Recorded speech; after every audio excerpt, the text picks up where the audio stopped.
پیشے کے لحاظ سے میں صحافی ہوں، اور یہ بھی میرا تعارف ہے کہ ارشد شریف کی بیوہ ہوں۔ میں اپنے بچپن سے پریس کلب آ رہی ہوں، میرے سامنے یہاں کی پہلی اینٹ رکھی گئی تھی اور میں سب سے ینگسٹ ممبر یہاں پہ الیکٹ ہوئی۔ یہ ویٹ کیا گیا میرا آئی ڈی کارڈ بن جائے then I will be eligible to participate in the election. But صاحب نے سب سے پہلے مجھے چانس دیا تھا، میں 4 سال ایگزیکٹو کونسل کی ممبر رہی، اور ان کے قریب ووٹ لیے تو اس پہ مجھے بہت حیرت ہوئی کہ اتنے ووٹ مجھے کہاں سے مل گئے۔ میں نے جب سب سے گزارش کی تو میں نے بڑا زور لگایا کہ میں اور فاطمہ جو ہماری یونینسٹ ہیں، ہم دونوں آپ شہید کی بیوہ ہیں، ہماری بیٹی ہیں، ہماری بہن ہے، تو ہوسٹ تو ہم ہی کریں گے۔ جتنا بھی میں نے فورس کیا کسی بھی چیز میں پارٹیسپیٹ کرنے کے لیے، لیکن بٹ صاحب اور نیّر نے یہ کہا کہ ہم کریں گے۔ اور اس کے ساتھ جو ہماری دوسری یونینز ہیں، شکیل صاحب، صدیق انصر صاحب، طارق عثمانی صاحب، باقی سب نے بھی یہ کہا کہ ہم پارٹیسپیٹ کریں گے۔ اور سب سے زیادہ ایک جو سپورٹ آئی وہ human rights commission of Pakistan کی طرف سے آئی کہ ان کے والنٹیئرز نے جو ہے بہت اچھے طریقے سے چیزیں کی۔ اس کے بعد ہم دعا اور وجل بھی کریں گے۔ جب ہمارے مہمانان گرامی بول لیں گے تو اس کے بعد جو پارٹیسپینٹس ہیں، میری خواہش ہے کہ وہ بھی بات کریں، اور جو کوئی پہلے جانا چاہتا ہے وہ بھی جو ہے وہ ہمیں بتا دے تاکہ ہم اس کو پہلے جگہ دے دیں۔ ناانصافی اتنی شدید ہوئی، بولتے ہوئے بھی میں بعض اوقات کانپنے لگ جاتی ہوں کہ جس پہ بیتی ہوگی تو کیسے بیتی ہوگی، اور میں وہاں کیوں نہیں تھی اس کو بچانے کے لیے۔ ارشد شریف کو خون سے گھبراہٹ ہوتی تھی، کبھی شیو کرتے ہوئے بھی کٹ لگ جاتا تھا تو ایک دم سے شور کی مجھے آواز آتی تھی، میں بھاگتے ہوئے جاتی تھی کیا ہوا ہے، تو کہتے تھے یہ دیکھو کٹ لگ گیا۔ میں نے ان کے شیورز چینج کر دیے، میں نے کہا پتہ نہیں آپ کیا کرتے ہیں، کیوں کٹ آپ کو لگ جاتے ہیں۔ ایک دفعہ فوج کے ساتھ کوریج پہ گئے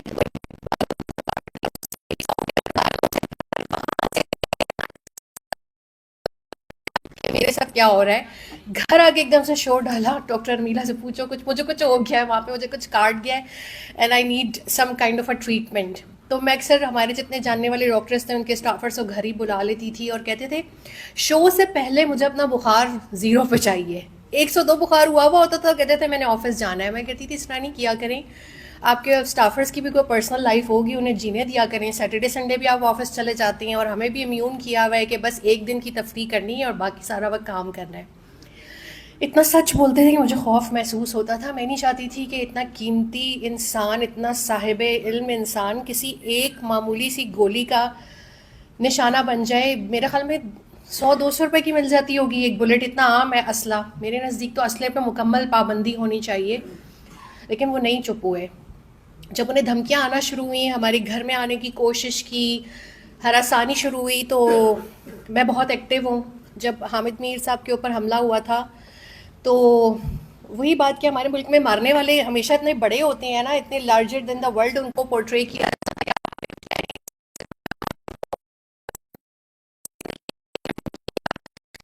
صحافی کو نشانہ کیوں بنایا ہے۔ آپ کو کسی کے نظریے سے اختلاف ہو سکتا ہے، لیکن آپ اس کی جان کے پیچھے پڑ جائیں۔ اللہ تعالیٰ نے ان کے لیے زندگی لکھی تھی، وہ بچ گئے، ان کو بر وقت جو ہے وہ ٹریٹمنٹ مل گیا، لیکن ایک طویل عرصہ وہ بیمار رہے لیکن کام کرتے رہے۔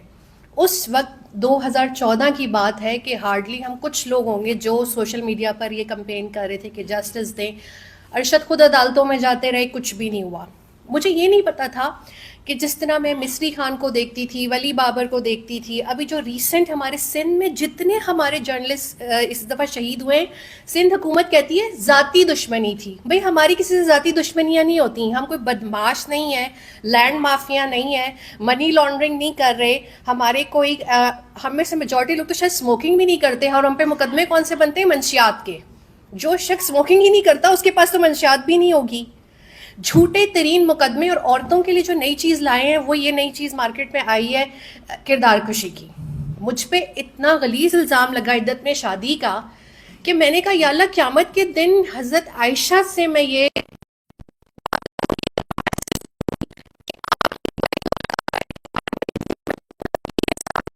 میرے کردار کی گواہی کون دے گا کہ میں نے شرعی عدت پوری کی اور میں اب تک اپنے شوہر کے سوگ میں ہوں۔ مطلب ملک میں کوئی اخلاقیات بچی نہیں ہے کہ آپ نے عورت دیکھی نہیں، خاتون صحافی کو آپ کہیں گے کہ وہ بد کردار ہے، مرد صحافی کو آپ کہیں گے کہ وہ لفافہ ہے۔ آپ مجھے یہاں بتائیں کتنے لوگ ہیں جو ویٹ کر رہے ہیں اس وقت، اب آخری تاریخیں شروع ہو گئی ہیں کہ ہماری سیلری آئے گی تو ہم اپنا کام کریں گے، اور یہاں کتنے لوگ ہیں جنہیں لاکھوں میں پیکج مل رہے ہیں۔ ویسے پیکج جو پی ٹی وی میں لوگوں کو مل رہے ہیں، کیا آپ لوگوں کو مل رہے ہیں پرائیویٹ میڈیا کے اندر؟ بالکل بھی نہیں. ہماری تو نہ کوئی جاب سیکیورٹی ہے، نہ کوئی ہمارے پاس انشورنس ہے. ارشد نے جب یہ سب کرنا شروع کیا، میں نے ان سے کہا کہ چپ ہو جاؤ پلیز، کچھ مت بولو. ابھی ہماری گھر میں خوشحالی سکون آیا ہے، پہلے ایک اسٹرگلنگ فیز تھا.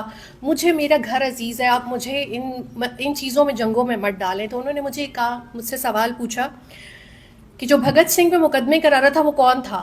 میں نے کہا بھگت سنگھ کو تو میں جانتی ہوں، مقدمے کرانے والے کو نہیں جانتی. تو انہوں نے کہا کہ اسی طرح لوگ مجھے جانیں گے، جس نے مجھ پہ مقدمے کرائے وہ ہمیشہ گمنام، بدنام اور تاریکیوں میں رہے گا. مجھے اپنے گھر میں بھگت سنگھ نہیں چاہیے، مجھے اپنا چور چاہیے، اپنے گھر کا سکون. جو ایک عورت وہ کرتی ہے، ہماری سیٹل لائف 12 سال ہو چکے تھے. انہوں نے کہا بارش کا پہلا قطرہ تو کسی کو بننا ہے. اور ایک خوف کی پوری لہر میرے جسم میں گئی، اور مجھے اب تھا کہ یہ شخص اب نہیں مڑے گا. ملک سے وہ جانا نہیں چاہتے تھے، ویزا ان کے پاس تھا نہیں. پر جب یہ میسج آیا نا کہ ہم تمہیں برہنہ کر کے تمہاری ویڈیوز پھیلائیں گے، تو وہ بے لباس نہیں ہونا چاہتے تھے.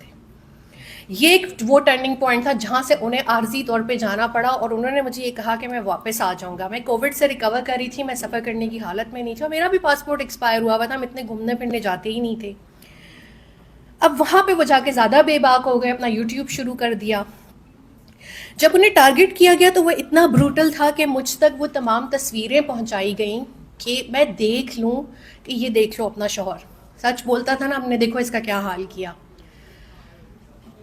کل کی بون مسنگ تھی کیونکہ بلٹ وونڈ جو تھا وہ ہیڈ شاٹ تھا. کڈنی نہیں تھی،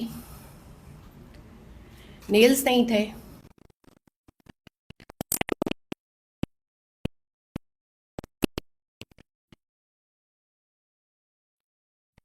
چونکہ گولی وہاں سے ہوتے ہوئے یہاں سے نکلی تھی. صحیح سالم شوہر بھیجا تھا، صحت مند باہر بھیجا تھا، اور اس انتظار میں تھی کہ اسی طرح واپس آئے گا. یہ سب اس لیے کیا گیا کہ باقی سب بھی خاموش ہو جائیں کہ دیکھو ہم نے اس کا کیا انجام کیا. وہ ویسے تو ان کے بہت کلوز تھا، لیکن ان کے بینیفیشری نہیں تھا، وہ کسی سے فائدہ نہیں لیتا تھا. وہ چپ نہیں کیا، اس نے جمہوریت کے لیے، اصل جمہوریت کے لیے آواز بلند.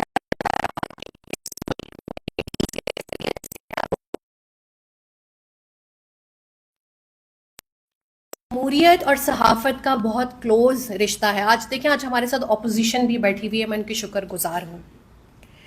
اب کیس نہیں چل رہا پاکستان میں، آئینی عدالت ہمارا کیس نہیں سن رہی. بھی ہم نشستوں پہ ہی بیٹھ رہے ہوتے ہیں. آپ کو پتہ ہے میں عدالت جاتے ہوئے بھی خوف محسوس کرتی ہوں.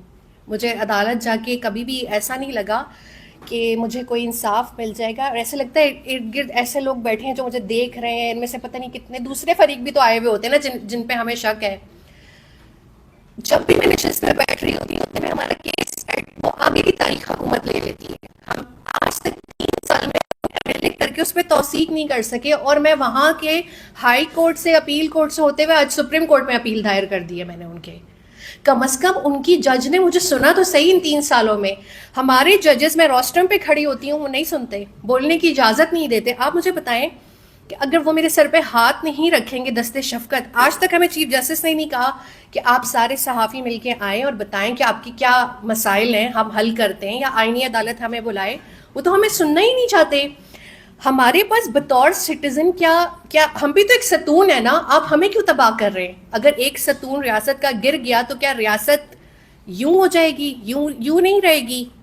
آپ ہمارے پاس نہ اسلحہ ہے، نہ ہمارے پاس بجٹ ہے، نہ ہمارے پاس بڑے بڑے گولف کلب ہیں، نہ ہماری سوسائٹیاں ہیں، نہ ہمیں ہم سب کچھ اپنے اون پہ کرتے ہیں. تو آپ ہمیں وہ بھی نہیں کرنا، آپ ہمیں بولنے نہیں دے رہے، آپ ہمیں آئینہ نہیں دکھانے دے رہے. دوسری چیز جو بہت امپورٹنٹ ہے اس کیس میں وہ یہ ہے کہ کینیا میں گولی چلانے والوں کا تو چل رہا ہے کیس. ان کا سپریم کورٹ اب مجھے سنے گا، 1-1.5 سال میں وہ مجھے فیصلہ دے دیں گے وہاں سے.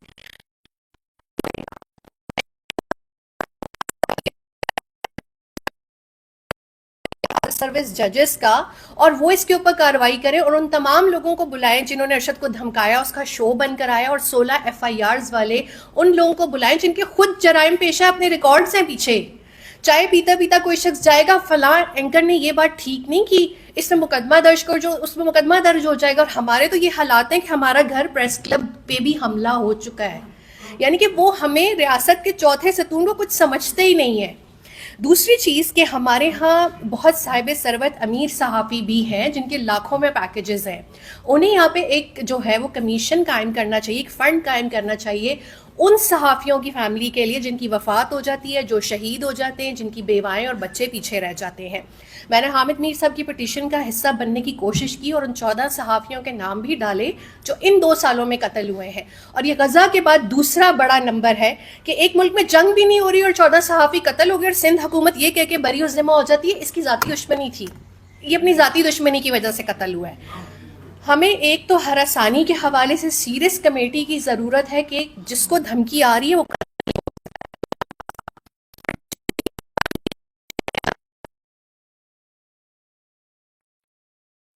ہے کہ ہمیں مل کے سپریم کورٹ جانا چاہیے, چیف جسٹس سے ملنا چاہیے کہ آخر ایسا کیا ہے کہ 3 سال آپ ارشد شریف کو دھمکانے والوں, ارشد شریف کا شو بند کرانے والوں کسی ایک شخص کو بھی نہیں بلا سکے.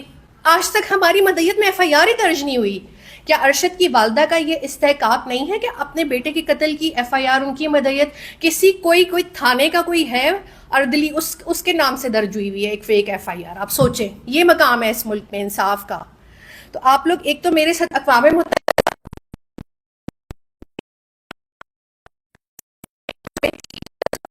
اس کے پاس جائیں. 47 کی حکومت سے میں نے کبھی کوئی گزارش نہیں کی اور نہ میں کبھی کروں گی. یہ سلسلہ رک جانا چاہیے. اگر ہم نے اسے نہیں روکا, ہم نے اس پہ بات نہیں کی, ہم نے مل کے جد و جہد نہیں کی, تو اللہ نہ کرے کل کسی اور کا نمبر ہے.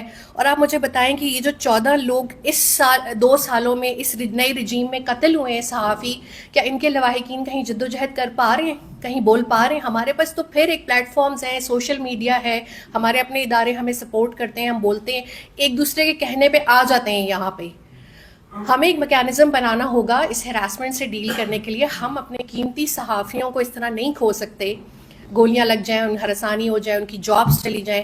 ہمیں مل کے اس پہ کام کرنا ہوگا. اور دوسری چیز کہ ہمیں فنڈ قائم کرنا ہوگا اپنے ان تمام صحافیوں کی بیواؤں کے لیے, بچوں کے لیے جو اس چیز کو ڈیزرو کرتے ہیں. Thank you so much.